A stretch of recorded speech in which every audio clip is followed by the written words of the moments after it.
Kentucky's Voice is your home for real news, real people, and real answers. But we can't do it without you.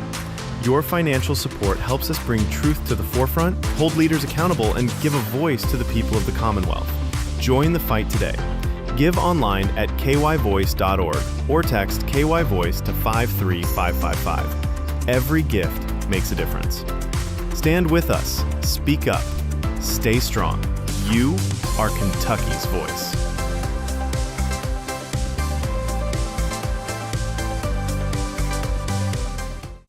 Are you ready to stand for truth? Kentucky is at a crossroads, and we need voices that won't back down. This is your moment to rise, speak up, and be part of a movement that's changing the narrative in the Commonwealth. Kentucky's Voice is calling on bold citizen journalists, fearless editors, and those unafraid to speak truth in the public square. Volunteer, intern, contribute. Scan the QR code or visit kyvoice.org to join the fight. This is more than media. This is your moment. You are Kentucky's voice.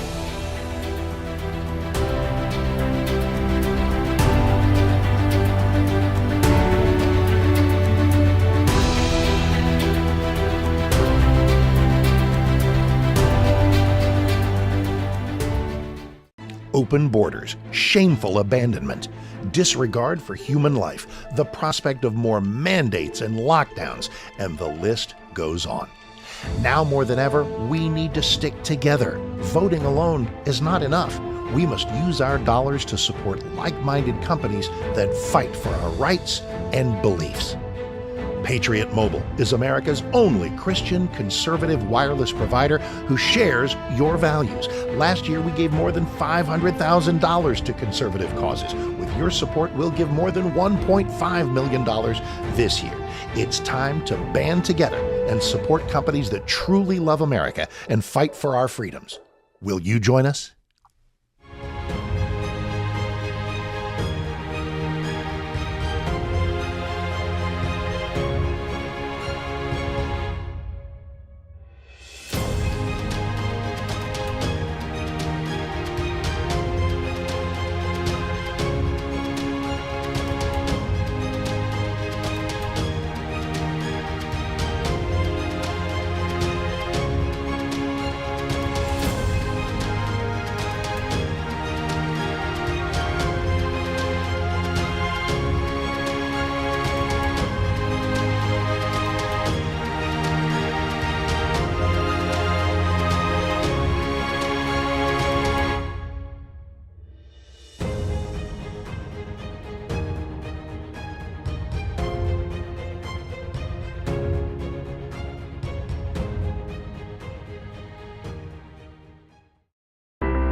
Kentucky's Voice is your home for real news, real people, and real answers. But we can't do it without you. Your financial support helps us bring truth to the forefront, hold leaders accountable, and give a voice to the people of the Commonwealth. Join the fight today. Give online at kyvoice.org or text KYVoice to 53555. Every gift makes a difference.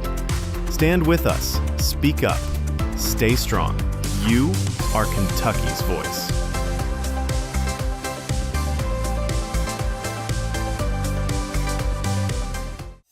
Are you ready to stand for truth?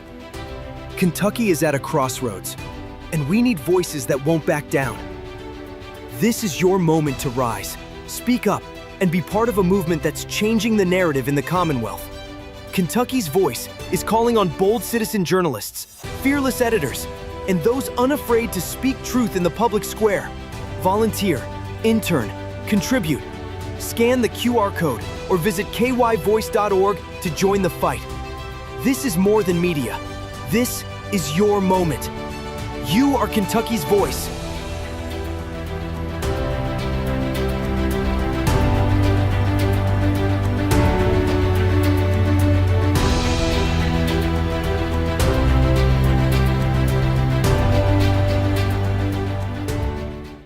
Open borders, shameful abandonment, disregard for human life, the prospect of more mandates and lockdowns, and the list goes on.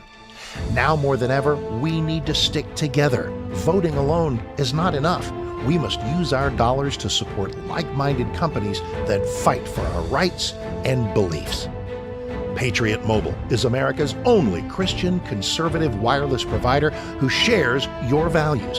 Last year, we gave more than $500,000 to conservative causes. With your support, we'll give more than $1.5 million this year. It's time to band together and support companies that truly love America and fight for our freedoms. Will you join us?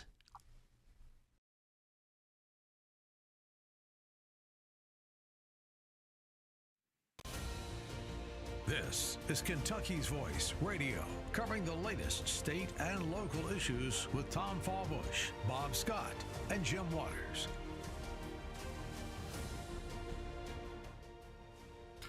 Hello, Kentuckiana. This is your special host, Dr. Lance Pearson of the Kentucky Liberty Caucus on Kentucky's Voice. You're probably hearing us right now on 970 AM in the Louisville area.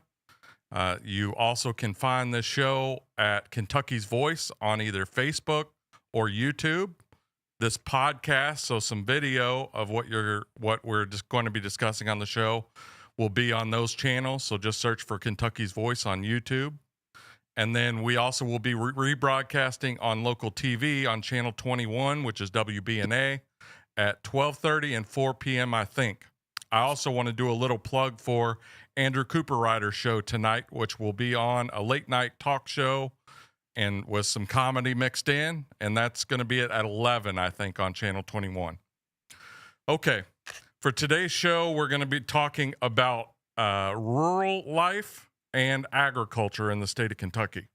I wanted to do this show because even though Kentucky is an agricultural state, and we will talk about this, you hear almost no discussion about agriculture in the Louisville or the Collier County areas, especially the really suburban, urban areas of those Collier counties. So on this show, I'm going to have state rep candidate and cattle rancher Andrew Simpson talking about issues with livestock. And I'm going to have on full-time soybean farmer, state rep Ryan Bivens, hopefully later in the show. What we're going to talk about today is some of the big challenges that are facing agriculture right now.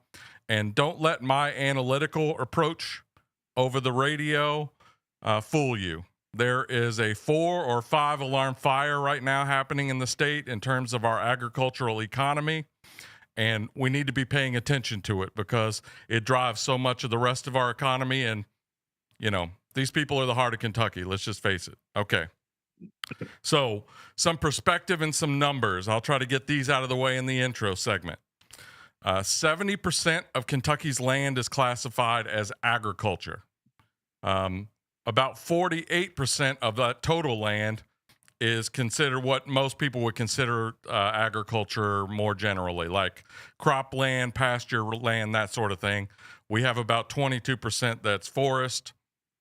22% of the rest of that is actually in national forest or conservation land. We've got 1.5% that are lakes and waterways, and then only about 6% of the total land area of Kentucky is what we would call developed land, like urban cities or the dense suburban areas that circle those. So even though we focus in Louisville on urban issues primarily, 96% of the total land area of this state is much more similar to what we're going to be talking about today. Overall, farming is crucial to our economy. It brings in roughly $8 billion, and that may be an underestimate in direct receipts.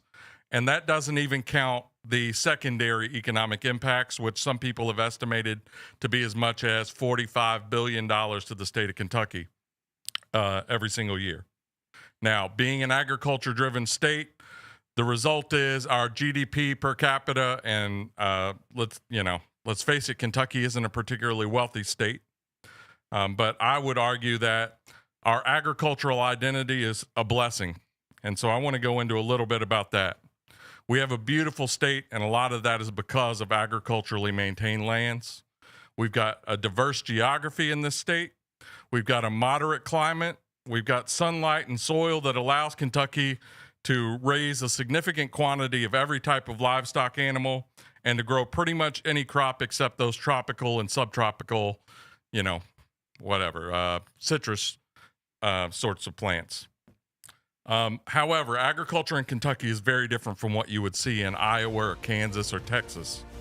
We got a lot of mountains that aren't great for any type of agriculture, and most of the hillsides of these rolling hills that you see everywhere aren't particularly good for farming things other than cattle, horses, sheep, goats, those sorts of things. So we're going to talk about all of those issues with agriculture in our next segment when we bring on Andrew Simpson. So stick with us after the break. You're on Kentucky's Voice.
Back to Kentucky's Voice Radio, online at kyvoice.org. Welcome back to Kentucky's Voice. I'm your host, Dr. Lance Pearson with the Kentucky Liberty Caucus. You're on Kentucky's Voice. In this first full segment of the show, we're going to be talking with a candidate for the State House of Kentucky who is also a cattle rancher, and we will talk more about cattle ranching in our next segment. This one, I really want to talk about what he hopes to bring to that office of state rep. So can we bring on video of Andrew Simpson? Welcome onto the show, Andrew. Appreciate you for having me. I'm glad you're here. Can you just talk a little bit about what your candidacy is for? What district are you wanting to represent? Yeah, so I'm Andrew Simpson. I'm running for the 81st district, which is solely here in Madison County. We redistricted a few years ago. It was an urban district, but now it's been redistricted into a very rural part of Madison County and covers most of that. I'm running for Deanna Frazier's seat. She is stepping out to run for the 6th congressional. So we decided that we were going to jump on here and run for rural values here in Madison County. Okay. Now, for our listeners, Madison County is Richmond, Kentucky is in Madison County. It's basically south or maybe slightly southeast of Lexington, kind of the next county down. So there is a little suburban part, but it's largely rural. And most people don't know this, but Madison County has the most pasture land of any county in the state of Kentucky. So it's a big step to run for office, Andrew. First, thank you for being willing to run. I know it can be a challenge, and you're just getting into the start of it. But believe me, it's going to take a lot of time just getting the office. When you actually win that seat, it's going to take even more time. So, just tell us a little bit about your background. What do you do? Tell us about your family, your ties to the area, your community. Just give us your background, basically. Yes, sir. So my family goes back all the way to the Daniel Boone days. I've got ancestors that cut the trail. Most everybody from Kentucky is familiar with Daniel Boone and Boonesboro. It's funny now that we did some ancestry research here last few years. We found out that one of his Axe Party people was my ancestor. It cut the way, and they awarded him 600 acres about 2 miles from where I currently live now. So it's kind of a full circle. So my roots are deep here in Madison County, born and raised. Obviously, my family's been here for hundreds of years, and this community is near and dear to my heart. Basically, the big reason that I want to run is to represent rural Kentucky, rural Madison County. I feel like it's not well represented enough in Frankfort and even in Washington. But we just want to represent the rural values, the conservative values, and let people remember that there's a lot of us still out there, and they call it the silent majority. Down in my area, they're not so silent. They come to me with a lot of issues, but but yeah, our new district, 81 was predominantly for a Democrat, and Deanna was able to pave the way for Republicans to run for that seat. She won narrowly. I think it was like a 12 vote lead that she won the first time. And after they redistricted, it's very conservative, very rural, a lot of farmland, and like you said, we've got a lot of pasture ground here, some row crops. Um, but basically, I'm just a fiscal conservative that wants to represent Madison County as a whole and rural Kentucky. Represent farmers, and it's. I didn't know this till a few weeks ago talking with Ryan, but I'm fairly confident he's the only full-time farmer that's in Frankfort, which is kind of scary to think about, especially on me coming from a farm background. We raise cattle here. We're in a transition period, which we'll get to talk to about later. From feeders backgrounding, which is I'll elaborate on later. But now we're transitioning into the cow calf. Blue collar worker. Yeah. Have been my whole life. Family's blue collar. A lot of nurses in my family. My wife's a nurse. I've got two young children, 4 and 5 years old, both in school, and that's just kind of a background on me. Okay. But so just basically sounds like salt to the earth, conservative. What made you decide that you wanted to actually get into politics, though? Have you had any experience representing like community organizations? Can you talk a little bit about that? Yeah, sure. So I'm very active in my community. I was a young chairperson for the Republican Party in Madison County, and that's kind of what got me into politics about 7, 8, maybe 9 years ago. Ended up being the treasurer of the Madison County Republican Party for a couple years. That's what got me into politics, and from that stemmed me wanting to be in the community and be more involved. Uh, Started serving as a board of directors on the Cattlemen's Association a few years ago. I really enjoyed that. Really enjoyed us growing and trying to grow our organization here in the county.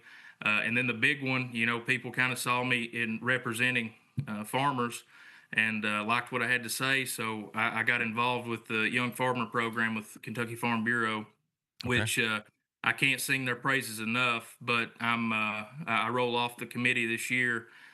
But now I'm currently District 8 chair for the Young Farmer Program, and I have loved every minute of that and what Kentucky Farm Bureau stands for. Okay, that's fantastic. And you're a member of the Madison County Beef Cattle Association too, right? Yes, sir. Yeah, Board of directors. Okay, great. Okay. Now, if people want to find out more about your campaign, maybe they want to give to your campaign and get more conservative people elected to office, where do they go? How do they do that? And are you having a fundraiser? And give us the details of that too. Yeah, so we have our website, voteandrewsimpson.com. We also, we're very active on Facebook and social media platforms. I've had a few viral videos, not politics related, but just on the farm stuff, cows chasing me down and stuff. But look us up on Facebook, Andrew Simpson for state representative, and then through your our- website, there's a link to donate, right? Yeah, there is Okay. a link on there. As far as fundraising goes, we have a fundraiser coming up on the 21st of November. Sneaking up on us pretty fast, but we're expecting a big crowd. We've got Mark Metcalf; he's going to be our keynote speaker and introduce me, and we're going to have a lot of influential people there. So if you want to learn anything about politics and how politics is shaping in Kentucky, I recommend you come to that fundraiser. Okay. So just to hammer those points home, if you want to find out more about Andrew Simpson, go to voteandrewsimpson.com. Spell all that out. It's exactly how you think it should be spelled. Voteandrewsimpson.com. If you want to find out more about that fundraiser, if you're in the Lexington area or Madison County area, Berea, Richmond, any of the outlying areas, That's going to be on the 21st of November, and you can find out more about that on his Facebook page, which is Andrew Simpson for State Representative. When you do choose to donate, and I hope that you do, you'll be taken to Win Red. And I just want to warn you on Win Red, don't put your cell phone number in there. You're going to get blown up with text messages from the National Republican Party. And then also, if you give out that email address, which you probably will be required to, give it to an email address where you're not worried about getting blown up on that. That isn't because of Andrew, by the way. That's just the way WinRed operates. It's run by the National Republican Party. Okay, so that's a great intro. I'm excited about your campaign. I will be giving money. If our listeners and viewers give Andrew $800 over the next week, I will match that with $200. So give $800 collectively from people outside of his family, and I will match it with $200 to get him up to that $1,000 mark. Being involved in local politics is super important. All right, let's transition over into the ag business, which you're very familiar with as a cattle rancher. First, just tell me, how many acres are you working? Your company is called Simpson Livestock. And then how many head of cattle do you have right now? And how many of those are you wanting to send to market versus building out your herd? Yeah, so right now we're kind of in that transition period. I predominantly not a cow-calf guy. I've always been in the backgrounding business, which is basically we buy smaller cattle, 500-600 pounds, bring them to our farm, and we feed those out. And I'm transitioning away from that because the market has gotten so volatile. Cow-calf is a little bit safer. We're in the herd building process. We're running on 400 acres, and we've got right around 40 mamas right now. So we're working on that. We're getting our herd numbers up. We're trying to cull as hard as we can right now early to start a good genetic background here. We sell also direct to consumer, which we've got into about 2021 during COVID. And that's been a big boon to your business, right? All right. Yeah, we're coming to the end of this segment. I want to keep people in mind that cattles and calf is approximately 14% of the agricultural products of the state of Kentucky. We'll talk more about issues affecting that industry when we come back from the break.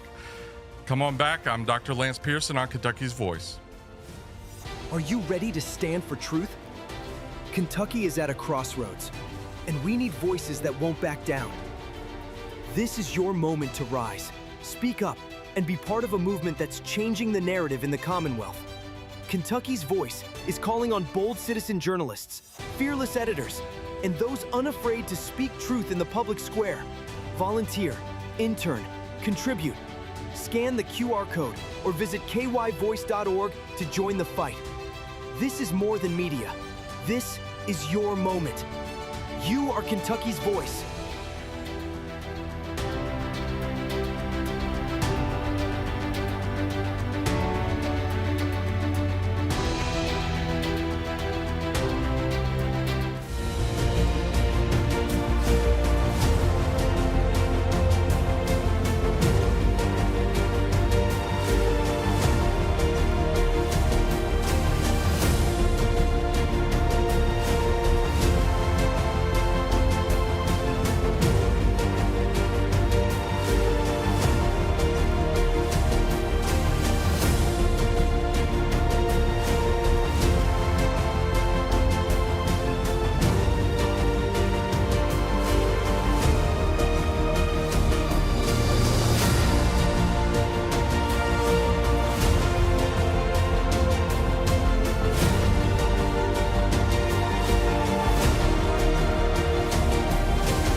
Back to Kentucky's Voice Radio, online at kyvoice.org.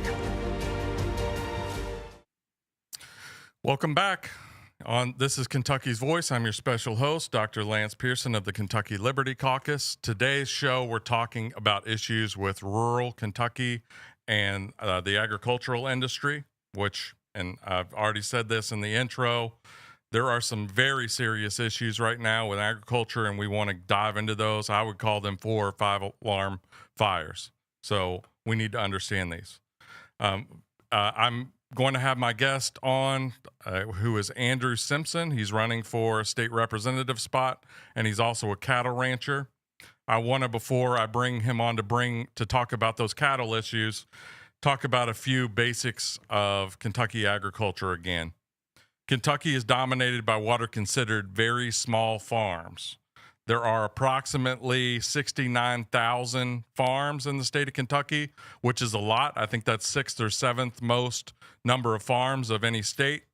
However, the average acreage of those is 179 acres, so they are small. The national average is 463.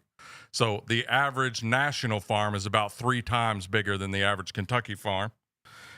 Both of those numbers, however, are dragged up by a few gigantic farms.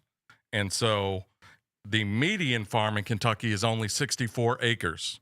Nationally, that's 72. So 3% of farmers in Kentucky have 1,000 acres or more.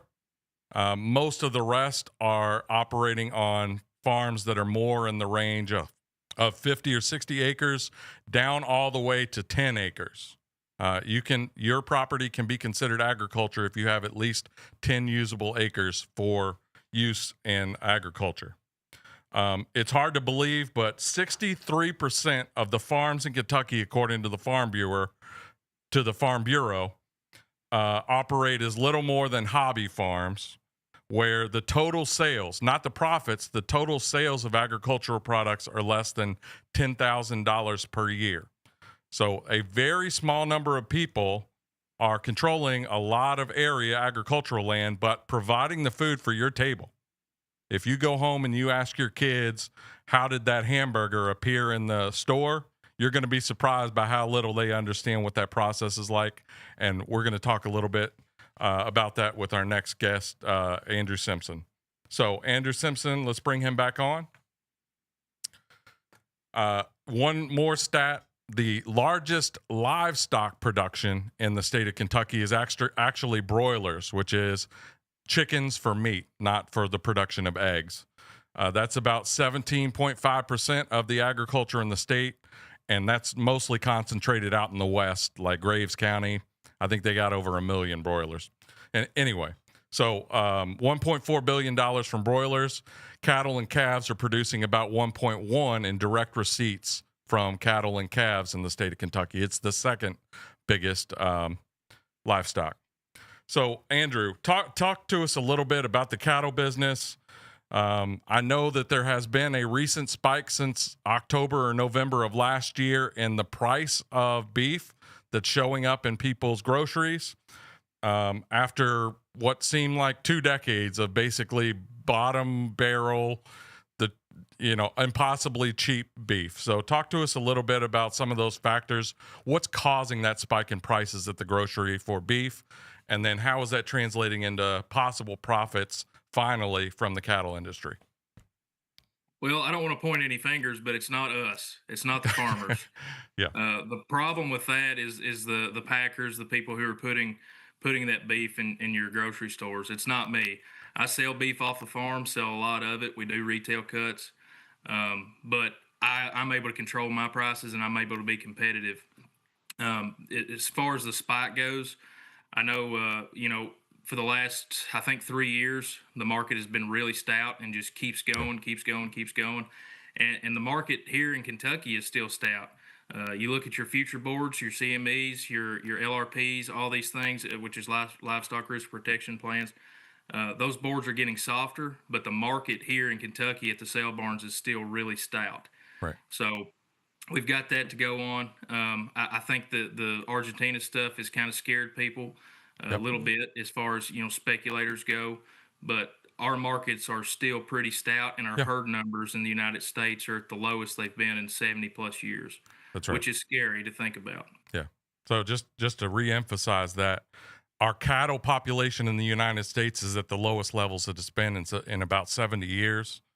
There are 4 giant meat packing companies. You've heard of like Tyson Foods, but JPS. So there's 4 meat packers that control about 85% of actually cutting up those cattle and then sending it out to the groceries to then do the final butchering and put it on in your grocery and on your table.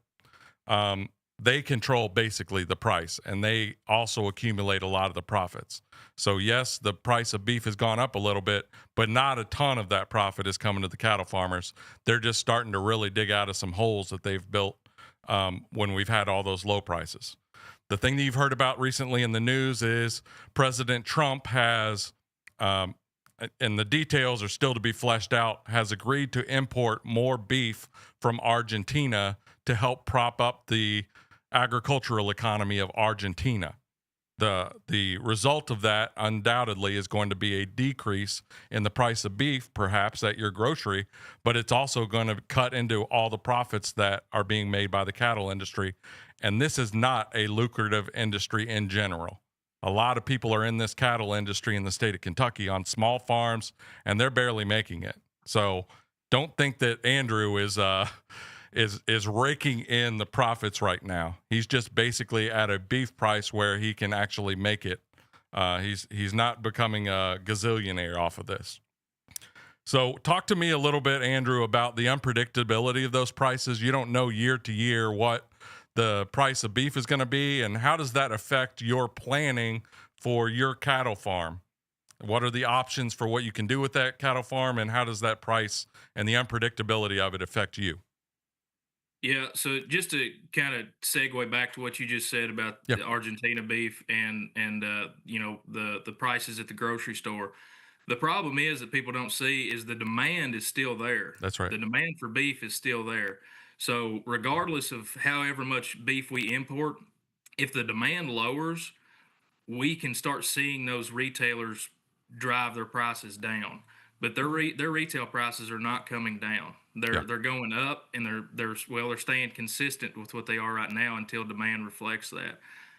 So the more beef we bring in is not going to help anything. The amount of Argentinian beef that can come in from Argentina is a drop in the bucket, and right. the only thing, in my opinion, that it will do is hurt farmers. That's right. Um, yeah. So, but on that, I mean, I don't think they can produce, which they in Argentina. I don't know if you've done very much research, but their protein is beef. They're killing animals at 900 pounds, where we're killing them at 1,700 pounds. That's what their uh, country people eat is beef. That's their main protein. It's Yeah. not chicken. It's not pork. It's beef. So I don't think they can domestically produce enough to ship to us to even make a difference in the grocery stores. Yep. And so part of the changes in price is also we've imposed tariffs on beef that's being imported from Brazil. There are also some other factors that have reduced the herd, and those are things like, to some extent, bird flu, although that mostly is a danger in dairy cattle, but also this thing called a New World screwworm. And yes, that is the name of it, a New World screwworm. But basically, a parasitic fly that lays eggs in live cattle that had been eradicated in North America about 20 or 25 years ago, but has started because we've been importing all this beef and people have been smuggling beef across the Mexican border like it's drugs or human trafficking. They're trafficking beef across that. And we've got, especially in Texas and the southern parts of our country, we're starting to see some cases of screwworm that is a danger to our cattle supply. So that's reducing the supply that we usually have of beef as well. Yeah, and that's the problem too, is us importing beef. Like, there's a reason that we had embargoes on, like, Paraguay, for example, Hmm. the hoof and mouth disease. Right now in Kentucky, I don't see the screwworm being a huge factor. Yeah, We just had our first frost last week. That fly and larva can't survive in our cold winters. Winter's fastly approaching, that's right. so I don't see it an issue for us. But as a market as a whole, the All right. South, Come back Texas, right after the break.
back to Kentucky's Voice Radio online at kyvoice.org.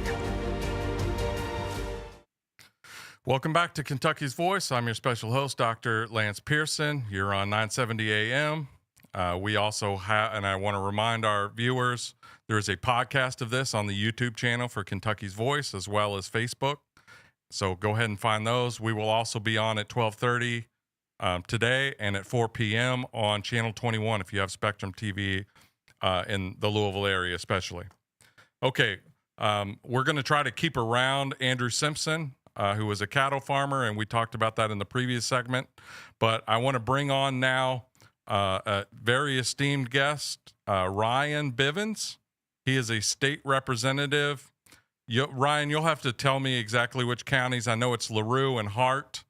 There's LaRue, Hart, Greene and Greene County. Greene County, okay. Yes, sir. And so I brought Ryan Bivens on because he's one of, and I would say he's one of two full-time farmers. His sweet mate, Kim Holloway, is the wife of a full-time soybean farmer. And as I'm sure Ryan knows, being the wife of a full-time farmer makes you a full-time farmer. She's got 7 kids. It does. That's right. So absolutely. Her name's on those banknotes just like the husband is. That's exactly right. Wife's the partner. That's exactly right. So Ryan is especially knowledgeable because he's one of the largest soybean farmers in the state of Kentucky. He's been extremely involved in the Farm Bureau, which is essentially the organization that gets people into agriculture and provides all kinds of resources. I also want to give a shout out to University of Kentucky's extension offices, which are a great resource for farmers. But I wanted to bring Ryan on to have him talk about some of the issues related to crop farming in the state of Kentucky. Crop farmers, and I'd argue probably even more than cattle farmers, which we talked more in the last segment, have been affected by some national factors that have affected the price of soybeans. The largest crop that is grown in the state of Kentucky is actually corn by about 1%. I think 17.5, $1.4 billion worth of corn, a lot of that going to those bourbon manufacturers. And then soybean is not far behind that with 1.3 billion in farm receipts.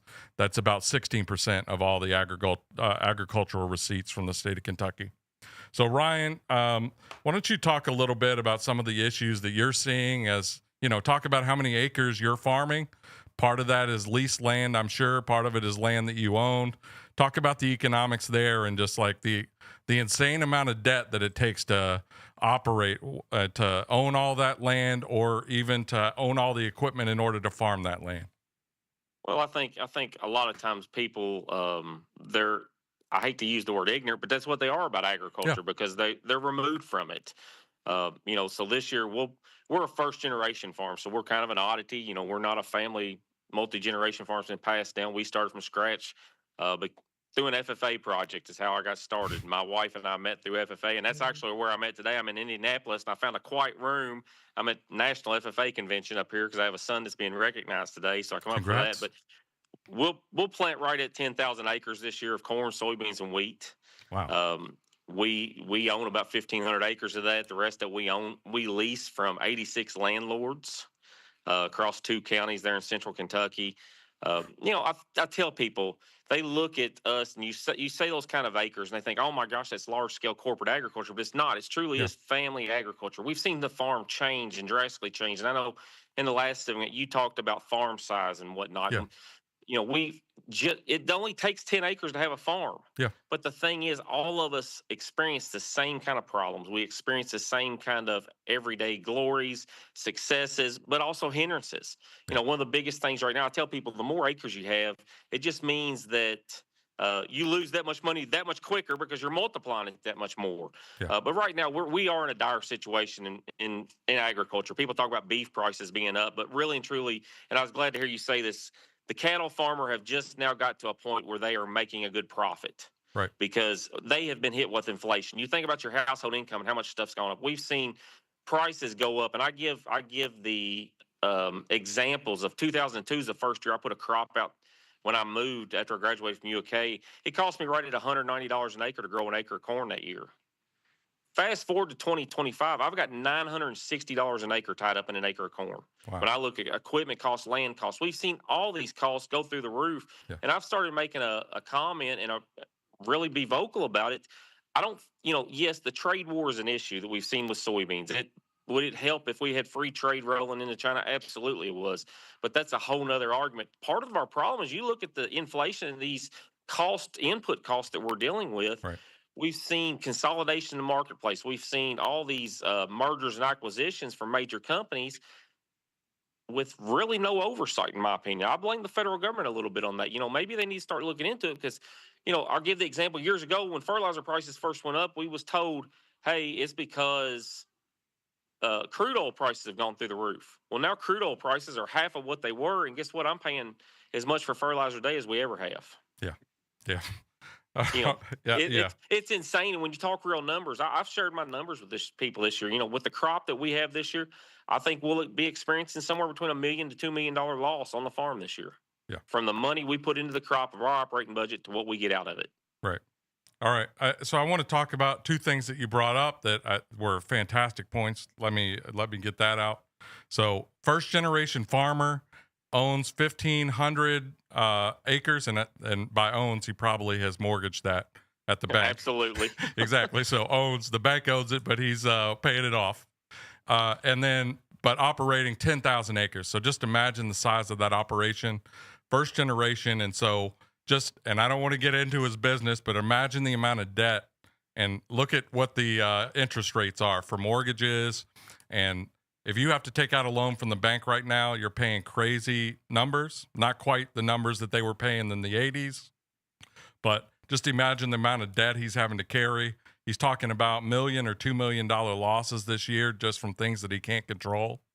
And another point that I want to make is the importance of farm families. Now, most people think when they think of a farm, yes, they probably know some small farmers, but their idea of a farm is usually something like out in Nebraska or Kansas or Texas, where it's like, tens of thousands, 40,000, 50,000 acres. 97% of the farms in the United States, not just Kentucky, in the United States, are family farms. So even some of these large farms, and Ryan just said he's farming about 10,000 acres and he's working off leases on, with 85 different people. Imagine the complexity of that business. 97% of those farms, including Ryan as an example, those are family farms. So I want to bring Andrew back into this conversation. Just talk about the importance of farming. Why do so many people go into farming? And I didn't even go over the number of people that lose money every year in farms. A lot of people have a steady job on the side that they use to essentially subsidize the losses that they are having almost every year on their farms. So can we bring Andrew back in and I'll have Ryan chime in as well more on this. What is the importance of farming to your family and just basically talk about the effects of farming, how it's a great environment to bring up a family and you would love to pass on your operation. And I know Ryan does too, wants to pass on his operation to his kids. What are some of those challenges? What are the goods and the bads of that? Raising a family on a farm. Yeah, so the great thing about raising a family on a farm is my kids absolutely love it. And when I see some of their friends or something that come to the farm that's never been on a farm, never seen a cow face to face, and they light up with excitement. Right. That lights my fire when I see those kids that enjoy something that I enjoy. And it's a labor of love. You have got to love farming or you would not be doing it. That's right. It's the only business in the world, I think, that we buy retail and we sell wholesale. And White Oak Pastures has a great quote, the guy that owns it down in Georgia. He says, "I don't know if I'm supposed to feed the world. I think I'm just supposed to feed my community." And that's exactly what we're trying to do is feed our community, feed our neighbors, feed our families. That's right. And if I can bring Ryan back on, I think some stats are that only 2% of people are in agriculture now in the state of Kentucky. That's a testament to how productive our farmers are, that we only need 2%. 150 years ago, that number was probably closer to 98%. It was 2% of people that had nothing to do with agriculture. It's the exact opposite now. So that's a testament to some of the advances we made and how productive our farmers are. But and you feel free. I know we tried to have this show last week, but Ryan was hosting a pig showing competition for kids that in Frankfurt. So talk a little bit about your farm family, some of the things that you see. And I want to throw out one stat that's important. The average age of a farmer in the state of Kentucky is 59 years old. So this is, if we don't have another generation to come in, we're going to lose this as part of our culture. So talk about that, Ryan. And that's a very alarming fact. Yeah. We and that's a number we continue to see the average age of the farmer increase. We've seen the number of farmers decrease. When you talk about that, you said 2%. I heard a statistic the other day, and I guess this was a national statistic. They were talking 1.2%. Yeah. So that's that much scarier. And I've talked about there's been stats out there this year talking about the economic times that we could lose a third of the farmers. If we do that, we could potentially be under 1% of this U.S. population being farmers now, and that's downright scary. But I tell people I've got a few years on Andrew, about a decade, I'm going to guess, and being in my mid 40s, it's not when I make a decision on the farm anymore. It's just like the reason I ran for legislature. It's not just about me anymore. It's about the next generation. I've got two boys, a 14-year-old and a 17-year-old. They love the farm. Every decision I make is about them. So it's always about the farm. And I also talk about, even though we've got 10 employees at home on the farm, we don't have employees. We have 10 other farmers working with us. That's right. So, they're farmers as well. And they do it, but we do it in a collaborative effort. Yeah. Well, that's fantastic. And I'm sure you regard them as part of your family. I don't have great stats on the decrease in the number of farmers for Kentucky, but I do know the Farm Bureau says that we are losing 291 acres of farmland every single day. So the average day, Kentucky is losing 291. So that's like the average farm and a half in the state of Kentucky, or the median farm. That's about 4 median farms every single day from people being run out of the business. When we come back, we're going to talk about some legislative issues and some possible solutions to some of the problems we talked about. Come on back. Kentucky's Voice is your home for real news, real people, and real answers. But we can't do it without you. Your financial support helps us bring truth to the forefront, hold leaders accountable, and give a voice to the people of the Commonwealth. Join the fight today. Give online at kyvoice.org or text KYVoice to 53555. Every gift makes a difference. Stand with us. Speak up. Stay strong. You are Kentucky's voice.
back to Kentucky's Voice Radio, online at kyvoice.org.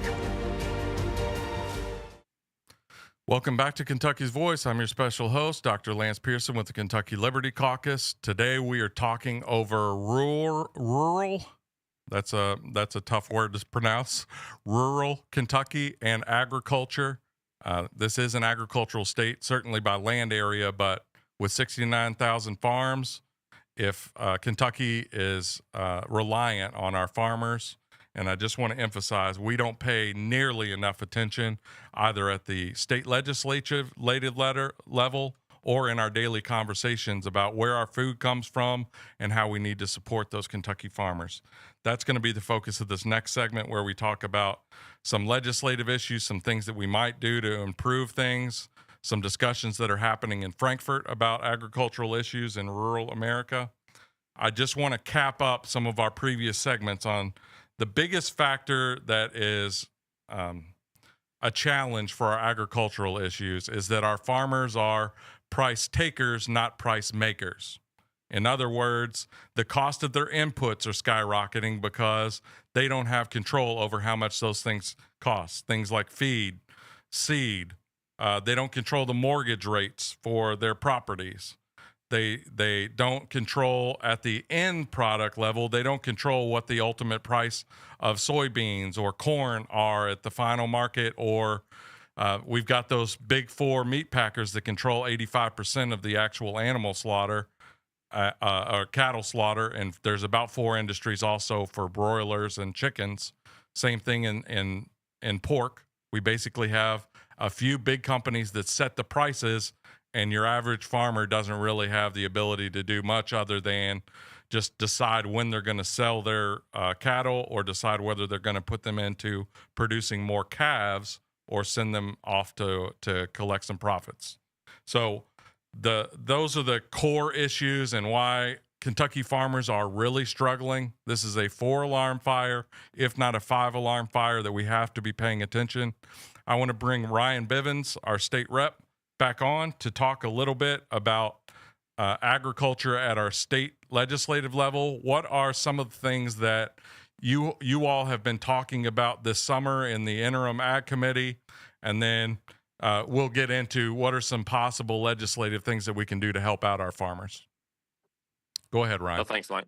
Thanks for having me on again. It's, this over the summer during the interim session, we've heard several different topics in ag committee. Some of the hot ones, we always talk about some of the highlights. We try to listen to our commodity groups, listen to the Farm Bureau, listen to things that they want to talk about. We've talked about issues like farmland transition. We're always having on the mind, how do we save the family farm? That's right. Last time around, we listened about a potential program to promote ag education in more urban surroundings, like say a Louisville or a Lexington. How do we do that with our youth so they have a better understanding of it? But I think probably one of the hottest topics that we've talked about this summer has been eminent domain. Right. We've had a couple examples come in, and I've told people, I've prefaced with this, when I drive by, look at a piece of pasture land or a piece of cropland, I'm admiring the beauty of that ground and the potential that it has as far as raising livestock or growing a crop. Mm-hmm. 90% of our population, when they drive by that, they look at that and they think about the potential they have to make money off of it. That's right. It's nothing against them, but they look at it in a different light than we do. They look at it and think, wow, can we put a subdivision there? Could we build a factory out there? Look at that big wide open piece of ground. Look what it could do and the tax revenue it could bring to our area. All right. Let me hop in really quickly. Some people aren't even sure what eminent domain is. It's basically the government seizing your land without you really having a lot of say in it in order to have some community purpose for that property. They basically take away your land. They do compensate you to some extent for that property, but they use it for something else. And just on your general topic, I just saw that Amazon had built a data center in northern Indiana, which is mostly cornfields, and they said, look at this gigantic factory that we put in. Before this, it was just cornfields. And I was like, just cornfields? What does that mean? But that is the attitude that a lot of people have to it. Oh, this is the land that I don't see a building on, so what building could I put on there? It is productive land, it's feeding you, and it is a vital part of our industry. All right, Well, go ahead, Ryan. and Yeah, and with eminent domain, it's supposed to be for the better good of the community. that's right. So a lot of times it was intended originally for utilities or roads or things like that. And we've seen instances in other states where it's being taken for private industry to try to build that factory or something, as you referenced there. You Right. know, one of the things, Lance, I think people don't think about when they look at that land, yes, it provides food, it provides Yeah, maybe fuel, clothing, whatever. We don't think about what it does to our ecosystem.